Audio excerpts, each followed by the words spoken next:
Alright, what's going on guys, it's Rest. In this video I want to go over a elemental Peregrine non-critical flak build. Yes, that was a mouthful to say, so simply I'm just going to be calling it Rack Slap. Now if you don't know, this is a series I do on my channel where I take your suggestions that you leave in the comments and make them into a build. These builds can either be super powerful, super unique, or just generally fun to play. No matter what, I try to read every single comment, so just know your builds do have a chance to be featured in the video, and if they are featured, of course you'll get full credit and a shout out. So for this video, just like last video, I'm actually going to be crediting two people. First, Represent right here, love the builds. Rest, think you can make an elemental Peregrine build with flak, the three main elements, fire, shock, and corrosive. Then secondly, we have It's Turn X right here, which some of you guys might already know. If you don't, this is the flak master himself, and I actually took advice from his URAC flak build, so if you guys want to go check that out and show him support, it would be greatly appreciated. But the difference between his build and my build, I cannot use crit damage due to his comment right here saying make a flak build that focuses on not hitting crits. So I'm taking that as a challenge. I'm going to put these two together, and some of you might already know where this is going with the name Rack Slap, but trust me, this is a very fun build and it's actually very good. So as always, these builds are in my Discord channel if you would like to download them. The link for the Discord will be in the description. If you download the build and enjoy the video or find it helpful in any way, consider subscribing and dropping a like. It's free, it really helps me out, and I truly appreciate it. But with all that, let's get right into this build. Alright, so starting off with the gears, you can see we only have two weapons right here, and that's it. And that's simply because we're not going to be doing crit damage. And I know some of you guys are seeing the face puncher and thinking, oh, another face puncher build, but trust me, you know, if you're going a non-crit build, this is 100% the best gun you'll be able to use because this gun can't crit. The Psycho Stabber, if you don't know, is one of the best melee weapons in the game. You get 340% more melee damage, which is really good. And then also have the Anoint, while on 50% health, you deal 150% bonus radiation damage. Same as the face punch right here. And if you don't know how this works, it's essentially just a shotgun that does melee damage, hence why it can't do crit damage. So for this build particularly, we're gonna try to not shoot as much. I have the face punch here more so if you ever have to shoot a long range target or something that your racks or you just can't melee itself. So that's why that's there, but we're really just not going to try to shoot much for this build. But if you have to, like I said, we have the face puncher. Now I will say this build does really heavily get benefits from Groundbreaker, and if you don't know what this does, melee attacks or slam will trigger an aftershock, dealing 25% of non-melee damage you have dealt over the last 5 seconds. So this is basically just going to give you a lot more melee damage, which is really what we're focused on this build, and you're just going to do more damage, which makes this build even better. But starting off with the shield, we're going to be running a Madcap, which is a shield that has a super high capacity. As you see, this one has 119,000 with the right stats on it, which is absolutely crazy. But then we have on axe gun, you get 50% bonus shock damage. Now if you remember the other part of this build, we're going for the elemental Peregrine, so we have shock right here, and we're going to be running a corrosive fish slap. And if you don't know, the racks we're going to be running are incendiary damage. So that's all three of the main elements, just like our other comment. The fish slap, if you don't know, is a grenade that's going to do melee damage as well. When it hits an enemy, you're going to pretty much one shot, maybe two shot whatever enemy it hits, and it is just crazy. And as you see, the anoint we have is on axe gun start, you regenerate one grenade. So the point of this build is to spam a lot of your racks and keep getting these grenades over and over again so you can throw them and just destroy the whole battlefield. Now obviously the class mod we're going to be running is the Peregrine. So what this does is when Flax Racks hits an enemy, they drop a grenade. This effect has a short cooldown, so this grenade is based on what your class mod grenade is. So on top of us throwing grenades everywhere, our racks are also going to be dropping grenades. What this is also really good for bosses, because you can actually like have your racks go towards a boss and simply carry the grenades for you to just do a lot of damage to a boss, which is really cool. Now we have axial cooldown rate, axial damage, and melee damage right here, which is a god roll for it, but you don't have to have this. But this is going to buff obviously your racks damage, and the melee damage is going to buff your fish slap, which is really good. And that's also the reason we're running the Psycho Stabber, because it's going to buff your fish slap damage as well. But then for the artifact, we have an Atom Bomb Deathless. You could run a melee damage focus artifact right here if you want to, but make sure you have Deathless obviously to proc URAD. And then this is also going to make you have a 200,000 plus shield with something like the Madcap, which is just crazy. But this is simply just going to make your radiation or your URAD better, which is nice.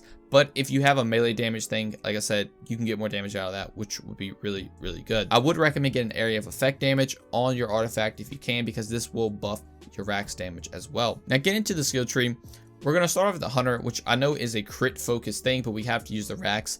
But we're not going to be focusing on crit at all in this skill tree. So we have Interplanetary Stalk right here to simply just give us a lot of buffs. We're going to get some more pet damage, normal damage, just a bunch of little damage bonuses, which will help out, you know, just in general. Plus we need to get down to the bottom. We have 5 points in second ignition right here, so we get more reload speed, which is nice for something like the face puncher. Then 5 points in hunter's eye, so we get some more bonuses. Armor damage, critical hit damage doesn't matter because we're not going to be hitting crits, and then we get also some damage reduction. Now taking something like hit count in this build would be very, very good, but since the challenge is to not use crit damage, we obviously can't take this because it's not going to do anything. So we're just going to skip over that. We're going to go down to big game right here to get more hunter skill duration and 30% more hunter skill effects. So this is simply just going to increase all our hunter skills, which is nice.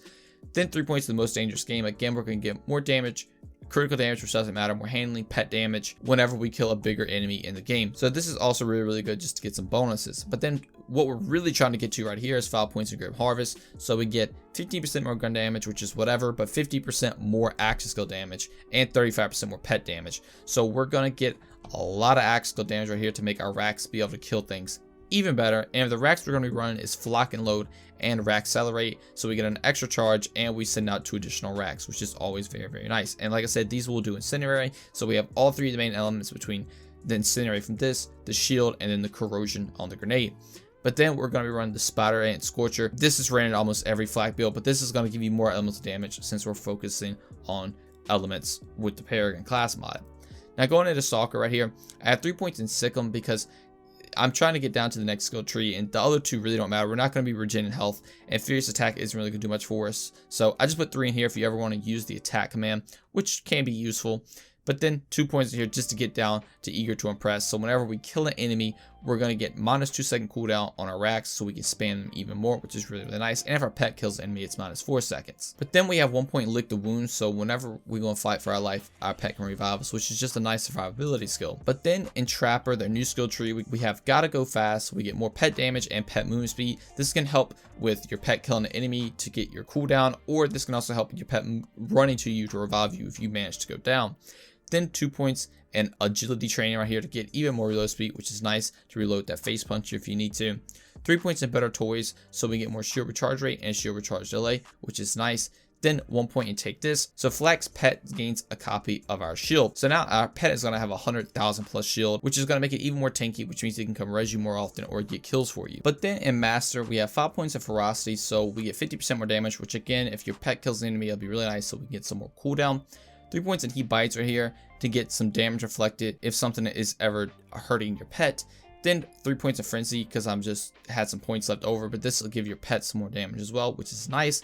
Then 1 point Cycle Hit on a Stick, so our pet gets 20% more damage and 12% more movement speed whenever you kill an enemy, which again is also nice to help your pet out a little bit. This is also somewhat of a pet focused build, so you're not just taking all the damage all the time. But then 3 points in Hobmon, which is going to help out with what I just said a lot, because whenever Flak takes damage, a portion of all the damage they take is shared to the pet instead, and their pet deals bonus damage for a short time. So 50% of your damage taken is going to be shared to your pet, which is good because it has 100,000 some shield, so it's not going to die too often, and it rounds this build out very, very well. So as you can tell throughout these whole skill trees, you have nothing that's seriously going to increase in our critical hit damage, and in fact, we're just not going to be able to do critical hit damage. We're not taking Megavore either, because if you took Megavore, that means some of your things in this build actually could do crits, but that's the reason we're not putting 1 point in it. Obviously, if you're not going for a non-crit build, I would definitely recommend taking a point in Megavore. But since we're going for the challenge, somewhat of the meme build, this is why we're doing what we're doing with the skill tree. Yes, there are better ways you could optimize this. But like I said in the beginning, this is not just a OP builds all the time. This could be a fun meme build, kind of like this one. But in reality, this build is also insanely good and can pretty much clear everything in the game. Alright, well that is going to do it for the Rack Slap Flak build. I really hope you guys enjoyed. And again, like I said, this is a series ran by you guys. So if you have any suggestions, be sure to drop a comment and you will 100% have a chance to be featured in the next video. I love doing these community builds. I really hope you guys are enjoying them. Not only is it bringing you guys really cool builds, it's also letting me interact with you guys a lot more than I normally can. And I really, really appreciate it. Also, if you made it this far into the video, I just want to say I am posting Outriders content. I'm not 100% sure if you guys are playing Outriders and enjoying it, but if you are, definitely be sure to check out some of my content. I think you guys will enjoy it, especially if you do like my Borderlands videos, because I am also having a blast with that game currently as well. But that is going to do it all for me. Thank you all so much for watching, and I'll see you in the next one. Peace.